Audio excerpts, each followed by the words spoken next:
আমি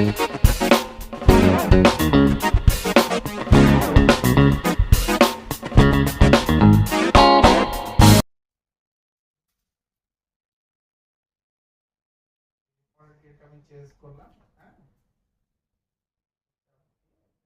push button hand পিসে যেভাবে বসাই সেটাই, কোনো ডিফিকাল্ট কিছু না, ভেরি ইজি। এরপরে আমি 2.5 এর পরে 3 মিলিমিটার ফিল করব।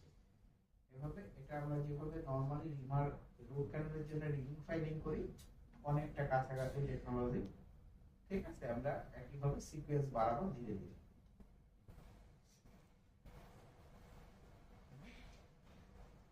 বাস এই আমরা বাড়াই নিচ্ছি, ঠিক আছে। তো এভাবে বোনস গুলাকে কালেক্ট করবে। পরে কি হলো,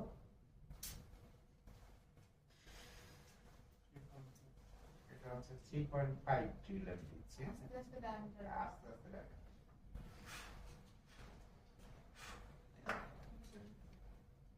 চশমা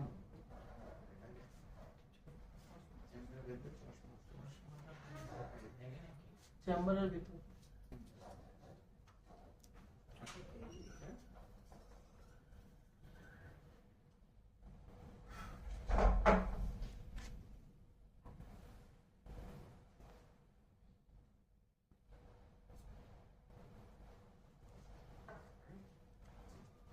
আবার এই পর্যায়ে মেপে নিতে হবে, আমি দেখে নিচ্ছি, ঠিক আছে কিনা।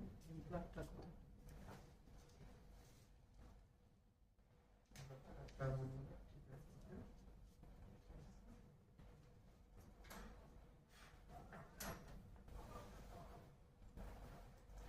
কিন্তু শুধু সাইড কাটবে, এটা কিন্তু অ্যাপিক্যালি কাটবে না।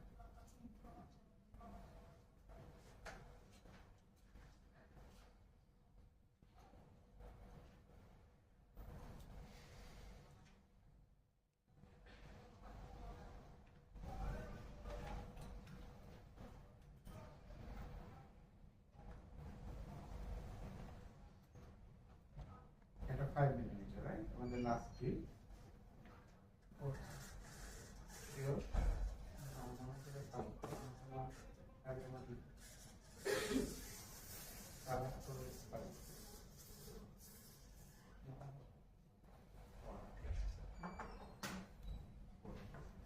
এটা 3.5 এর পরে আমরা 4 মিলিমিটার বুঝলে,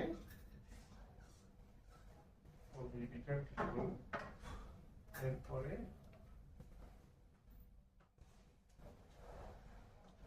এটা হচ্ছে 4.5। কালার কোড দেখো, প্রত্যেকটা একটা কালার কোড আছে, এটা একটু অ্যাশ একটা কালার কোড, ঠিক আছে। ওটা আসছে তার ডিজিটাল রিভিউ করব স্যার, এটা হচ্ছে 4.5 এর বেশি করলাম,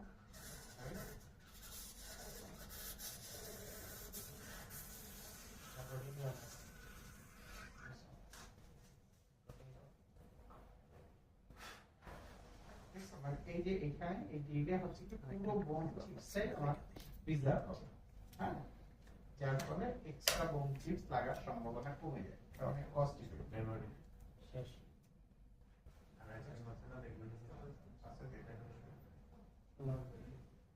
এটা হচ্ছে ফাইনাল ডি,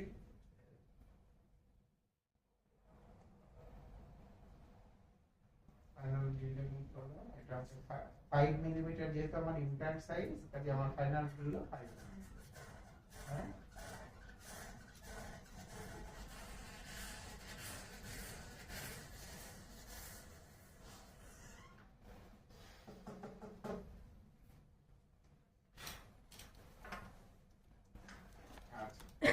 এখন হলো কি, এখন যখন ইমপ্ল্যান্টটা ইয়ে হয়ে গেল, এইখানে কিউরেট আছে, এটা কিউরেট দিয়ে আমি এটা থেকে যদি কোনো বোন চিপস আছে কিনা এটা একদম আমি ক্লিন করে দেব, হ্যাঁ, ক্লিন করে নিয়ে এরপর আমি কি করলাম, ইমপ্ল্যান্টটা এরকম একটা প্যাকেটের মধ্যে থাকবে, আমি খুলবো, খুলে এইটার সব হাতে ধরবো। ইমপ্ল্যান্ট সারফেসে আমি কখনো টাচ করব না, ঠিক আছে। ইমপ্ল্যান্ট সারফেসটাতে আমি কোনো টাচ করব না, বুঝে গেছেন? কেন করব স্যার? হাইড্রোক্সাইড ক্রিস্টাল থাকে, আমি যখনই টাচ করব এটা চলে যাবে, ওই জায়গাটায় অসিল ইন্ডিকেশন পরে হবে। সো সো এবার দেখো এই যে জাস্ট আমি এইভাবে ইমপ্ল্যান্টটাকে নিয়ে আসি, হ্যাঁ এই দেখা যাচ্ছে, জাস্ট আমি ইমপ্ল্যান্টটা প্রেস করলাম, এই যে চলে গেল।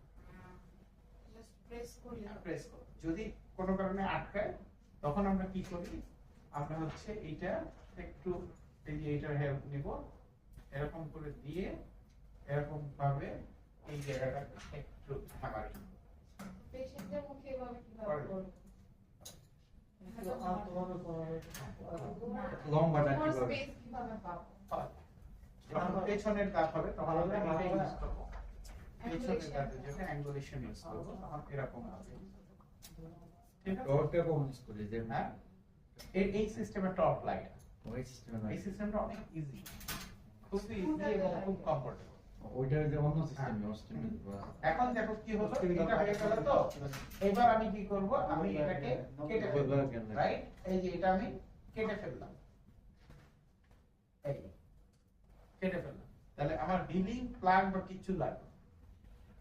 এটা কেটে ফেলার পরে কি হলো, আমি স্টিচ করে পেশেন্টকে ছেড়ে দিলাম, ছেড়ে দেওয়ার পরে এইরকম একটা ডিভাইস আছে, যখন 3 মাস পরে পেশেন্ট আসবে, অস্টিওইন্টিগ্রেশন হয়ে গেছে, তখন আমি কি করব, এইটা এখানে পুশ করব, এই মাঝখানে একটা ছিদ্র আছে, এই ছিদ্রের মধ্যে জাস্ট এটা যদি আমার নাও থাকে, আমি 35 বা 40 একটা এইচ পাইব, এরকম করে টান দিলেই যেটা করবে এইটা আলাদা হয়ে গেল, প্লাস্টিকটা প্লাস্টিকটা থেকে, ঠিক আছে? এইটা দেখো আলাদা হয়ে গেছে না দুটো? হ্যাঁ এই যে ইমপ্ল্যান্টের জায়গায় থেকে যাবে, এটা বের হয়ে চলে আসবে। এটা এখন তাহলে বের হয়ে আসবে কেন, কারণ এটা অস্টিওইন্টিগ্রেশন হয়নি।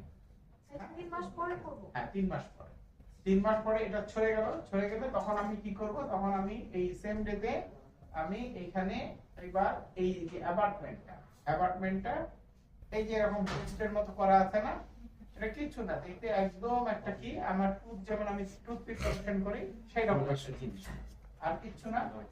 তো এইটাকে প্লেস করে দিয়েছি, এইটা এবার দেখো এই যে এইটা আমি প্লেস করে দিলাম, রাইট? দেখো এটা প্লেস হয়ে গেছে না? এক্সট্রা চিনি করে না আমাকে পরে দিন এই যে দেখা গেছে ইমপ্ল্যান্টটা প্লেস হয়ে গেছে না, এখন ইমপ্ল্যান্টের উপর অ্যাবার্টমেন্ট হয়ে গেছে। এখন অ্যাবার্টমেন্ট হয়ে গেলে আমি কি করব, এখন আমি এটার একটা মাপ নিব, এই মাপটা দাও,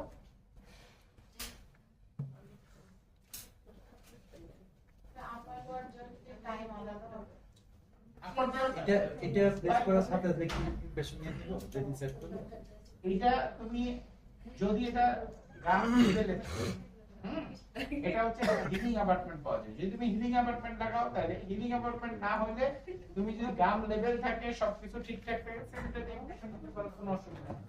আর না যা তো সিনিয়র অ্যাপার্টমেন্ট দিতে হবে এক সপ্তাহ করে পরে খুবই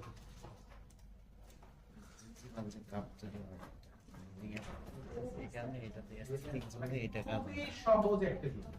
অ্যাপার্টমেন্টটা কখন লাগাবো স্টেজ বেডিং এ তো 3 মাস পরে দরকার না হ্যাঁ এই যে হিলিং অ্যাপার্টমেন্ট লাগাই ফেলছি তো আমরা, এস্থেটিক্স 3 মাস পরে দেখা যায় আমার তো একই হবে 3 মাস ওটা স্টিচটা কাটলো না এটা এইভাবে অস্টিওইন্টিগ্রেশন ওপেন করলাম ওটা হিটে লাগানোটা লাগানো 3 মাস পর ওই যে গ্রাউন্ডটা আমাদের 3 মাস পার হয়ে গেছে। আচ্ছা এখন দেখো এইটা হচ্ছে ইমপ্রেশন গান, তাই ইমপ্ল্যান্টের জন্য আমরা অবশ্যই ইউজ করব হচ্ছে এ সিলিকন মানে অ্যাডিশন সিলিকন, তাই না? এই যে এই দেখো দেখা যাচ্ছে এই যে এটা আমি লাগাই ফেললাম,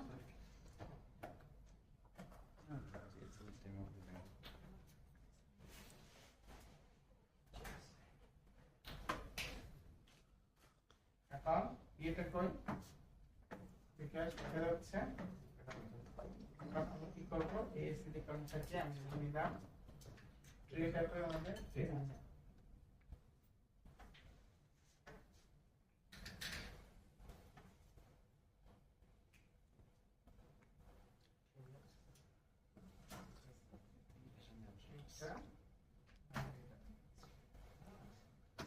কম্পিউটার নিয়ে এটা আমি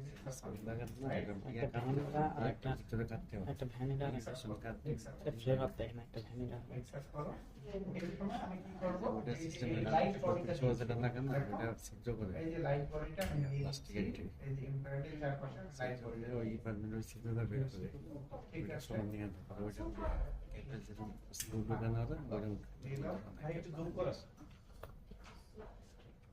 দাও। এইটা হচ্ছে আমি এইভাবে সুন্দর করে ট্রেতে দিয়ে দিলাম হ্যাঁ ট্রেতে দিয়ে দেওয়া হলো দিয়ে আমি কি করবো এখন ইমপ্রেশন নেওয়ার সময় কিন্তু এটা এ সিলিকন এটা হচ্ছে যে আমরা এর সময় যেমন মানে ল্যাবিয়াল মোল্ডিং করি না বা ইয়ে সিলিকনের ক্ষেত্রে কিন্তু এটা করা যাবে গ্রিন স্টিক এই সেকশন কারণ সিলিকনের ফ্লেক্সিবিলিটি অনেক কম ইয়ে হয়ে গেলে বেশি যদি সব জায়গায় ঢুকে যায় বা গাম যদি একটু কার্ভেচার থাকে আন্ডারকাট থাকে আটকে যাবে এই জন্য এটা নিয়ে খুব বেশি করার সুযোগ নাই এটা হয়ে গেল অফিস বলুন স্যার দেখানো শেষ স্যার আপনি 10 মিনিট পরে আপনি লিখতে শুরু করুন